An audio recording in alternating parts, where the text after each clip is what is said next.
Hello everyone, কেমন আছেন আপনারা? নিশ্চয়ই ভালো আছেন, আমিও ভালো আছি। কাঁচা আম দেখে কার কার জিভে পানি এসে গেছে আমাকে কিন্তু জানাবেন।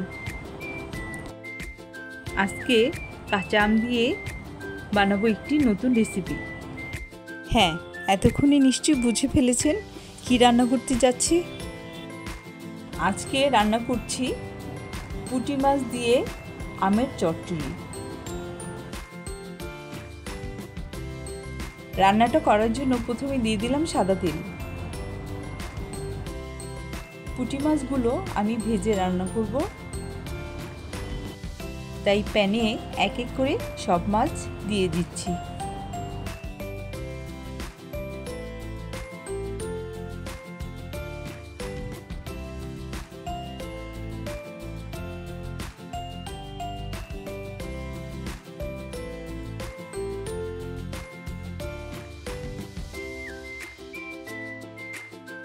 মাছগুলো আমার ভাজা হয়ে গেছে, তাই তুলে নিচ্ছি। খুব সাবধানে তুলে নিতে হবে।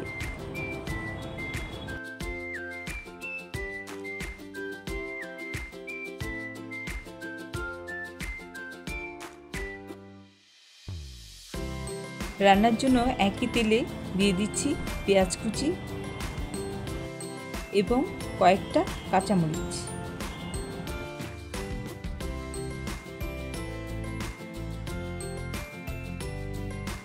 পেঁয়াজগুলোকে একটু নেড়েচেড়ে ভেজে নিচ্ছি।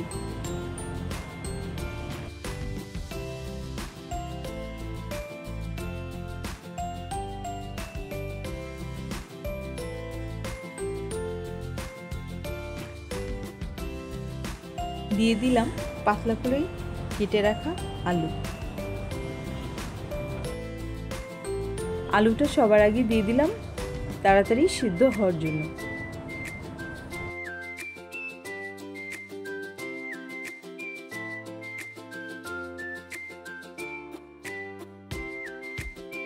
এবারে সামান্য পরিমাণে পানি দিয়ে দিচ্ছি।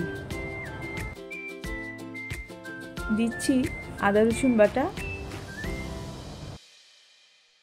এবার মশলাটা একটু ভেজে নেব।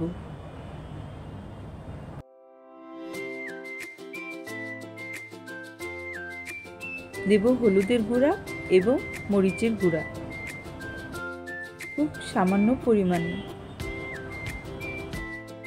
সব কিছু দিয়ে এগুলোকে একটু নেড়েচেড়ে নিচ্ছি।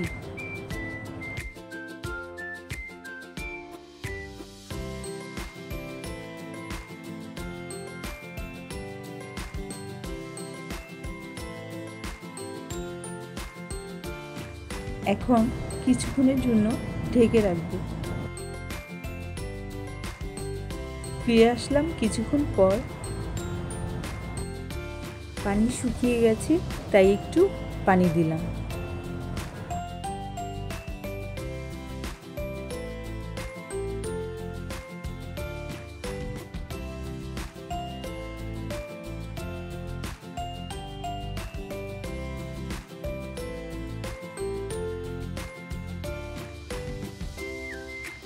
এবার দিচ্ছি স্বাদ মতো লবণ।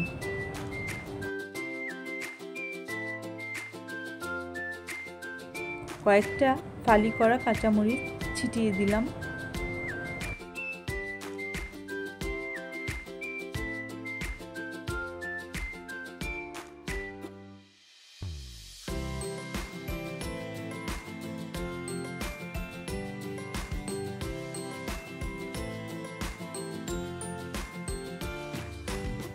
এবার এক এক করে সব মাছগুলো দিয়ে দিব। আলুটা আমার পুরোপুরি সিদ্ধ হতে আরও কিছুক্ষণ সময় লাগবে, তাই এখনই মাছগুলো দিয়ে দিলাম।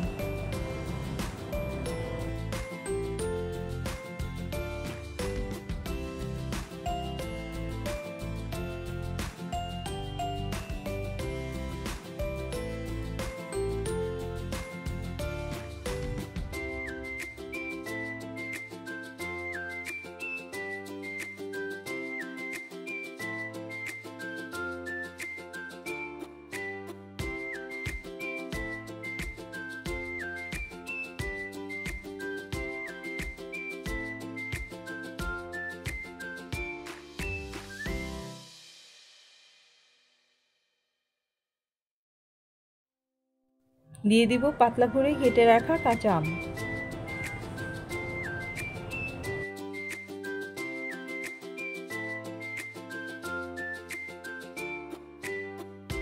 আর উপর দিয়ে ছিটিয়ে দিচ্ছি কুচি করে রাখা ধনিয়া পাতা।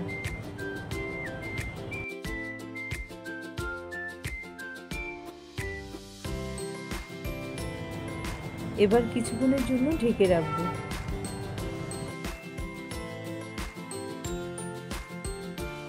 ফিরে আসলাম 5 মিনিট পর। আলু এবং আম দুটোই পুরোপুরি সেদ্ধ হয়ে গেছে। আমার রান্নাটা শেষ হয়ে গেল।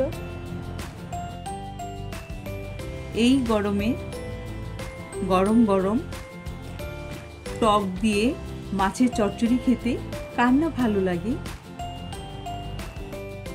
আমার তো ভালো লাগে, তাই আপনাদের সাথে এই রেসিপিটা শেয়ার করলাম। ভিডিওটি দেখার জন্য অসংখ্য ধন্যবাদ। ভিডিওটি যদি ভালো লাগে তবে অবশ্যই লাইক, কমেন্ট, শেয়ার এবং সাবস্ক্রাইব করতে ভুলবেন না। খোদা হাফেজ।